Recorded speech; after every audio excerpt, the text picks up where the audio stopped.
what I like to do is this. I love to get a little bit like just tell me a little bit more about your journey right now, right? And what I'm curious about is kind of like the outer journey. What is it that other people like? What is it that other people have already seen about you? Like they might think like, oh, he does this job, he's done this. Like on the outside, they see all this, and maybe even on the Mhm, outside, this is where I'm trying to head.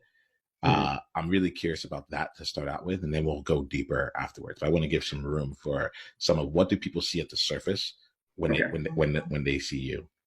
okay.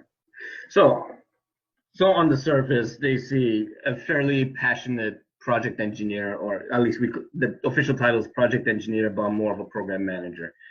And my current task is to make sure that I see the development of a certain component that will go into a future vehicle later.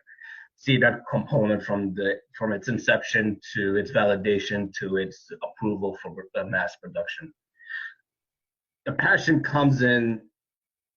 It seems like a very simple job. Make sure the project gets from point A to point B. You come across hills and valleys, and how do you navigate through those things? And even though every project pretty much has the same start and end goal, how you get there might change depending on what kind of challenges you run into.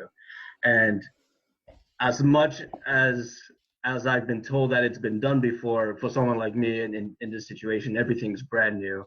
And there are moments in time where everyone's sitting around and it seems brand new to everyone else, where a simple question is, how do you do this? And everyone's looking at each other like, what do you mean, how do we do this? We just did this. No, there's a process in which it has to get done. There's a process that it has to get done. I didn't know there's a process that has to get done. Those guys just said that it just happened the way it happened. And so the passion there is, what should I have done? It's what can we do better? What should I have done better? Shucks. Then and as what will be the best way to put it? I mean, everyone tells you to look forward, but I'm someone who looks back. In some sense, it's almost an engineer perspective or a scientist perspective. Why did it fail the last time? And so look at why it failed the last time and see I can do better. And then from doing better, from learning from the past, you can help inform the future, sort of. And so in that perspective, it's almost like I'm missing the present.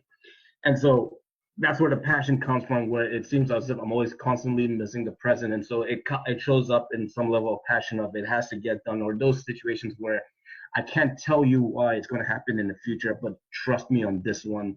But again, if you're an engineer, it's why should I trust you? You got to have about A, B, C, D, E, F with footnotes and is it the AMA way of doing references in the back of your paper, something like that. So that's what they see on the outside, and on the inside, it's I am scared because I don't know what I'm doing.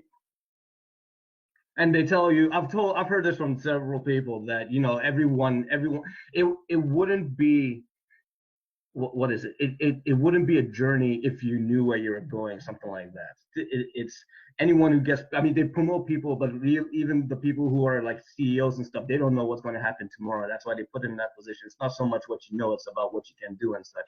And so, as it's words coming out of my mouth. It's like I'm telling you what people have told me. I'm telling you what I know, but what I feel is something entirely different.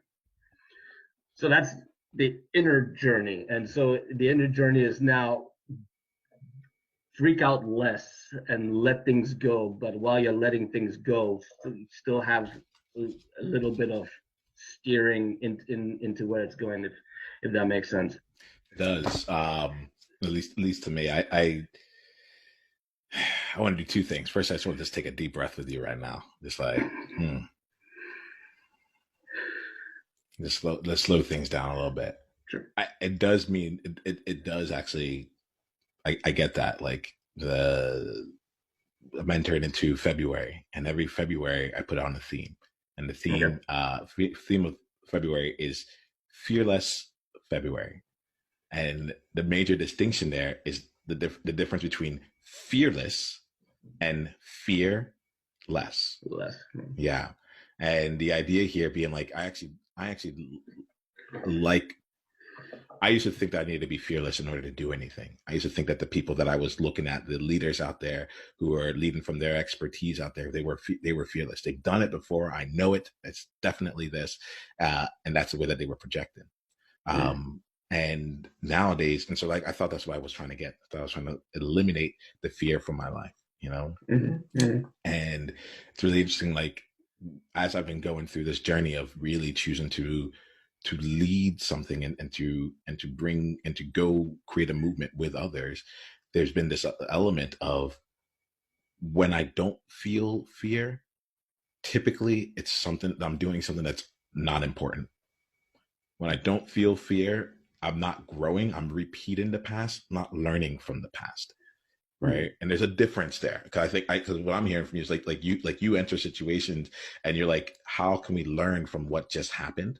How can we learn from other things that have happened? And because you do this here, you are able to actually see the future because you've seen how actually a lot of these things line up with things that have happened in the past. You've taken that Yes. time. Am I a little bit, am I any part of that?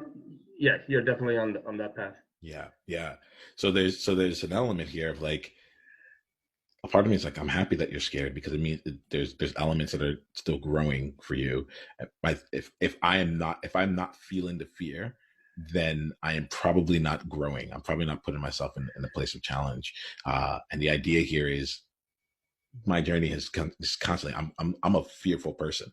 I am riddled with anxiety. My first 6 minutes of waking up in the morning is like just like all the things that I've yet to do, all the things I haven't done. I have to actually go through like a priming exercise to get that ready for me, like to be able to show up. So the idea here of being able to be scared, but like to also be able to fear less along the way really comes to mind. We're just getting started. Click on the link below to watch the full conversation and go to niyamaashawn.com/tribe to get additional resources and exclusive invitation to tribe only events. Journey on.